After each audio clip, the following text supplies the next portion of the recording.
Before golf tees became popular, players would tee up their ball on a little mound of sand.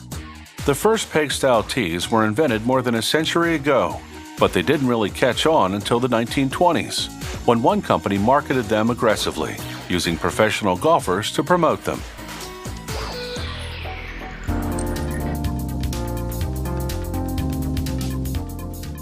That wooden peg you stick in the ground to hold the ball is almost as important as your golf club.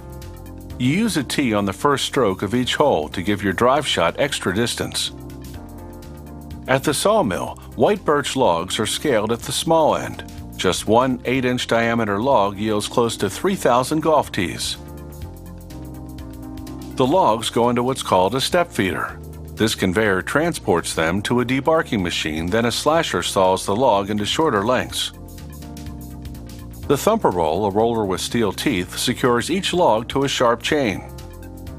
This holds the log in place as it heads for the saws.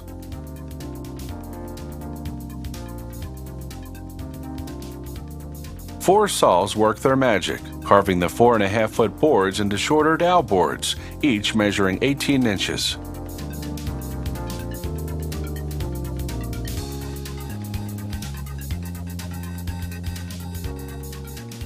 Then a series of chains lay down the dowel boards in a single file on what's called a molder and feed roll.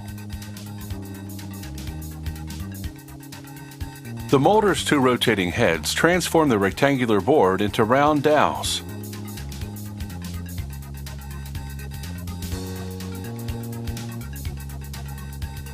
An outfeed roll drops each dowel onto a belt for several quality control checks.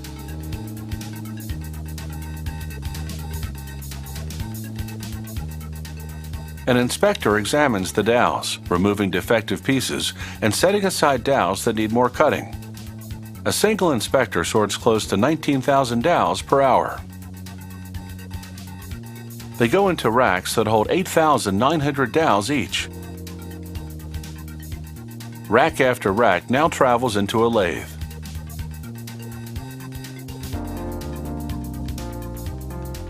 A blade whittles the dowel to a preliminary shape.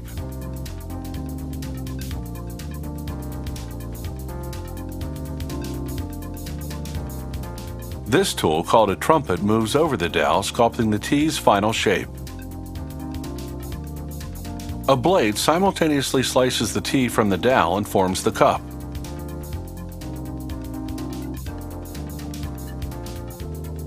The metamorphosis is almost complete. From wooden boards, to dowels, to tees.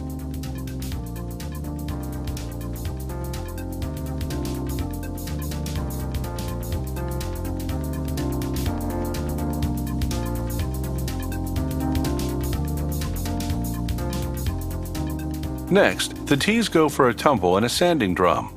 This cascading action has the tees sanding each other's surface until they're smooth.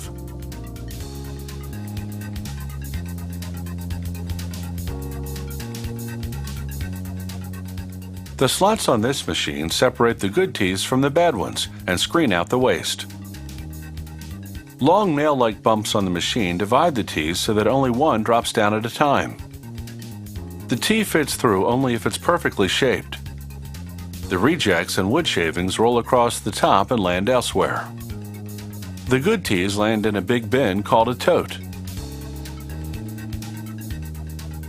Golf tees come in a few different lengths, but your average one is 2.5 inches long and weighs 0.02 grams, so a tote typically holds some 100,000 tees. A tote dumper then dumps 2 totes of tees into a paint drum. Small steel flights inside the drum send the tees cascading in a uniform direction. With each turn, they pick up paint. It takes 2 hours and 10 gallons of water-based paint to fully coat the tees. Then another 2 hours to dry the paint. A trap door releases the tees into a vibrating conveyor and into a tote. If these tees will have printing on them, there's still one more step. They get an extra coat of enamel paint to create a smooth surface for the ink. Shiny or matte, plain or printed, the golf tee has sure come a long way since the days of teeing off on a mound of sand.